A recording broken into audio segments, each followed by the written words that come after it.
So you started the way a lot of people do, it sounds like, where it's who's every single person I've ever met? Do they need Yes. help? Do they know Yes. anyone? And then eventually you're kind of doing even more than what marketers would call bottom of the funnel. You're also doing education, trying to help people along their journey so that when they're ready, they already Yes. know you. Yes, exactly. I'm curious. So you've been in the game for quite a while now, had great success. So I'd love to hear, like, how did you get your first customers, which is hopefully not the same answer as how are you getting them today? I lived a lot of ugly pricing experiences. So, and that's how like my business kind of evolved over time is the experiences that I lived, those pain points.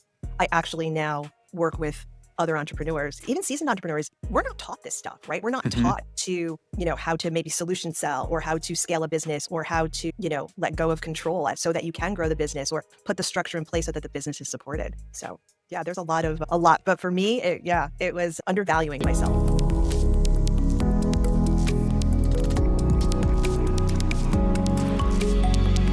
Linda, welcome to the Growth Stories Show. We're so happy to have you on the show.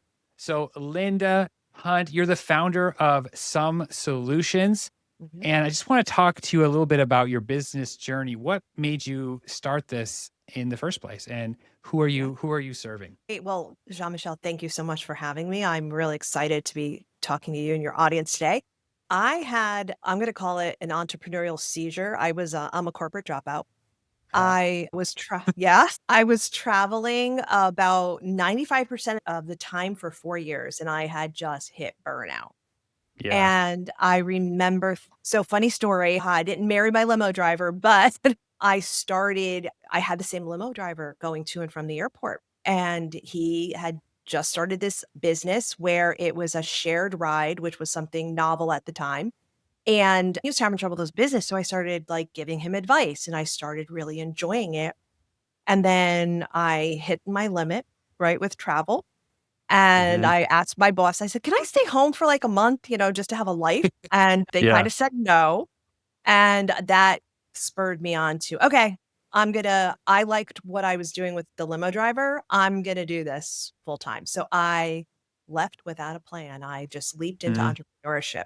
And I started one of the first remote accounting services businesses back in the day, like late 90s, right? 1998. And that's when remote wasn't even a thing.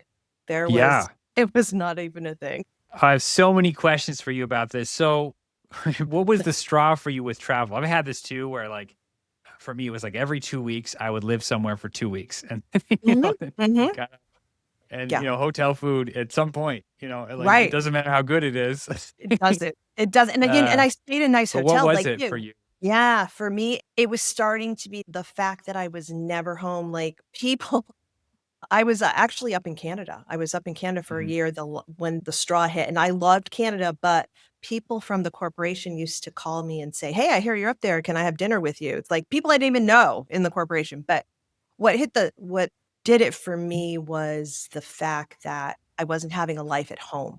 I was, I was losing touch with friends. I was losing touch with family, and work-life balance was super important to me. So even way back then, yeah. Yeah, I can so relate. And then when you left, I feel like for a lot of people in the corporate world, it's sort of like you have a lot of pieces of the puzzle. You had to have those skills in order to succeed, but maybe you didn't practice all of them. There's always like one ingredient that you're like, oh, wish I knew that. What was that for you when you started? Yeah, so that is such a loaded, wonderful question for me. I'm actually going to take that in a different direction. So you know how you have a lot of support in corporate, right? You have all that structure. And I was able to thrive in that structure. But one of the things for me is I'm gonna call it what I'm gonna call it. I was into people pleasing. I was trying to I don't feel my sales was very strong. So I was thinking, oh, I'm just gonna do this great job. I'm gonna undercut how I'm pricing myself, and they're just gonna hire me. How wrong was I? I was creating a worse track to burnout than than I was on when I was in corporate. So. Yeah, it's like the same problem follow you.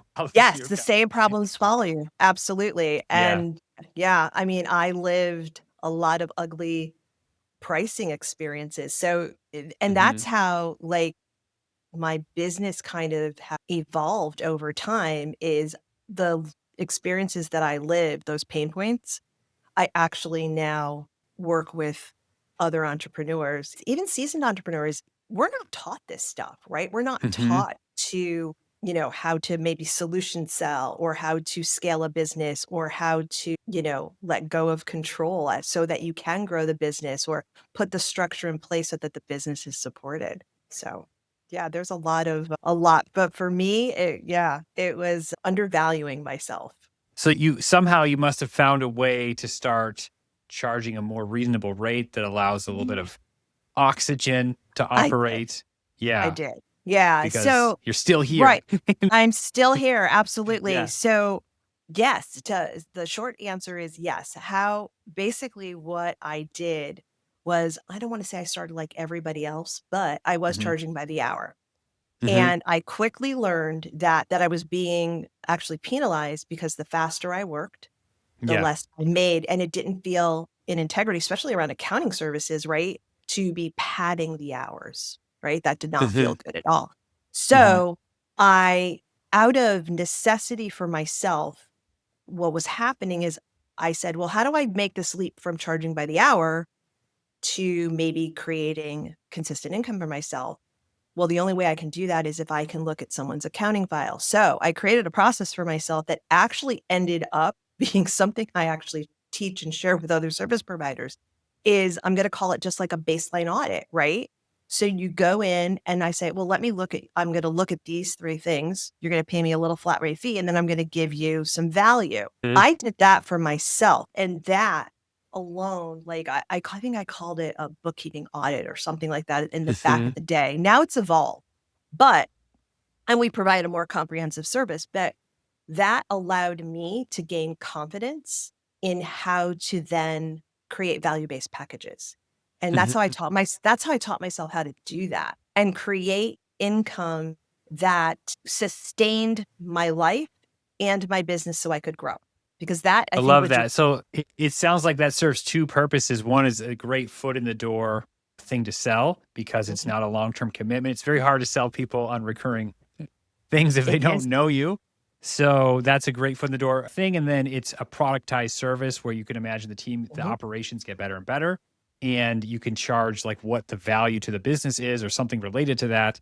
mhm. So now you're incentivized to be efficient and everyone wins. Yes, exactly right, Yeah. and it also gives a new business owner confidence, right? Hmm.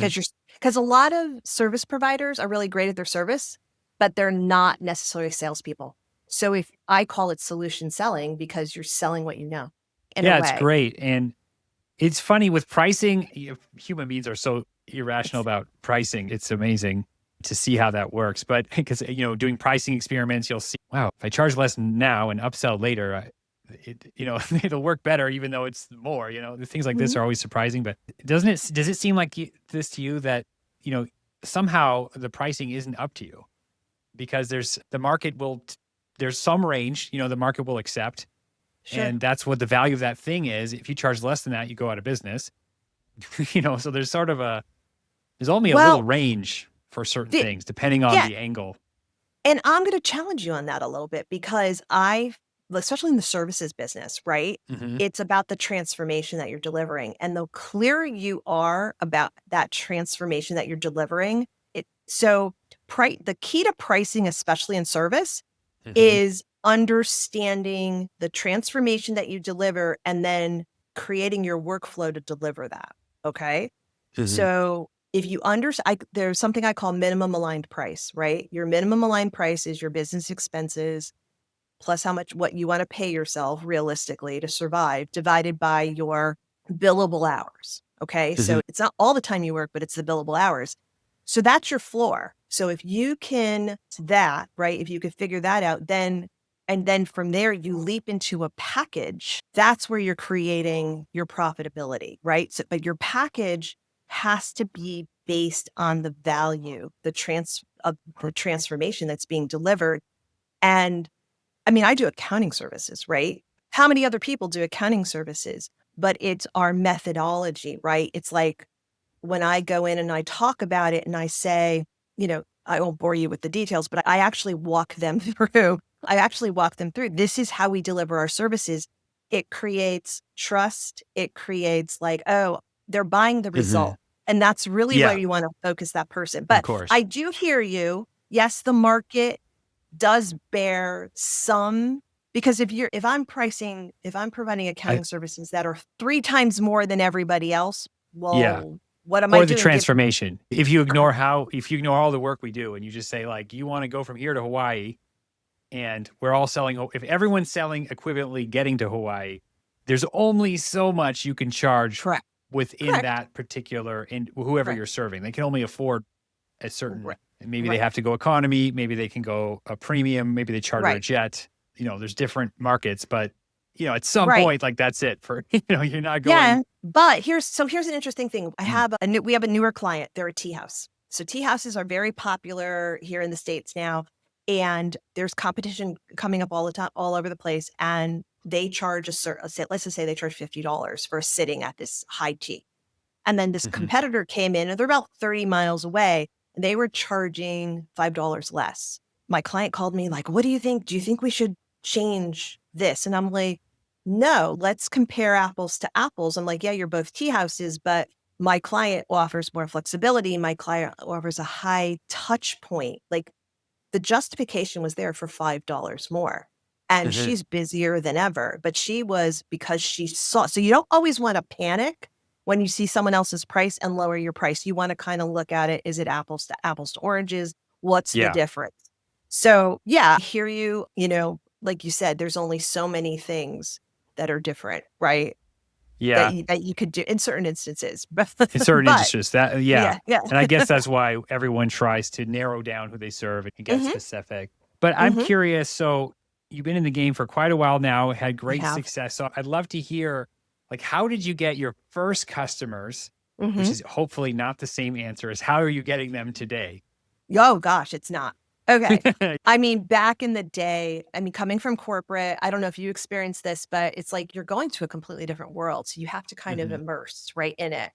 And I mean, I would go to networking events, you try word of mouth. You know, for, I just, when I first started out, was just the accounting services, tried to meet CPA partners, through networking. It was primarily networking. How I do it now is really, it's relational, right? It's really, I call it relational capital. That might be a new buzzword, whatever you want to call it. But what I find fascinating is that our clients like to keep us their best kept secrets. So they don't really refer us mm, to other people, but I create partnerships, collaborative partnerships with folks who are already doing business with the people that I do business with. So that's one. mhm, And then the other thing I do is I offer a lot of education. So let's just say, for example, you had doing podcasts, but if you have an audience and say you had a membership or you have clients that could benefit from me talking about pricing or me talking about financial clarity, that is typically what I'll go in, I'll offer a free class, and then they come to us. And we find that we get a very large, sometimes we have to say we only have 5 spots this month or whatever it is to bring people on board. But that's how we're excellent, doing it excellent. now. So you started the way a lot of people do, it sounds like, where it's, "Who's every single person I've ever met? Do they need Yes. help? Do they know Yes. anyone?" And then eventually, you're kind of doing even more than what marketers would call bottom of the funnel. You're also doing education, trying to help people along their journey so that when they're ready, they already Yes. know you. Yes, exactly, exactly. Excellent. And what as we wrap up, I want to know, like, what are you the most excited about your business now? It's gone through such Oh, a I change. You now have it, when I look at you online, for example, you have so much put together. You're building these partnerships and relationships. What are you the most mhm. excited about moving forward?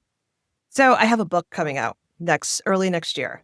I do. And Great. it was a story that was in my head for probably 10, 15 years. It's called The Money Conversation, title of the book, and it's Speak the Truth. I'm gonna get the subtitle wrong. Set the standard, get paid without apology. And this book is talking about all of the pricing is that I went through, but it's a practical guide that helps someone say you want to raise your rates. I actually, here are the steps. Here's what not to do, and here are the scripts. And I've had some pre-reads on the book and it's gotten some very good buzz. So I'm so excited to be helping people with this information because pricing it's hard. Having money conversations are hard. And Mhm. if I could help one person not have that discomfort that I had, I'm happy about that. So exciting. Excellent. Well, thank you so much, Linda. Thank you. It was fun talking with you. Likewise.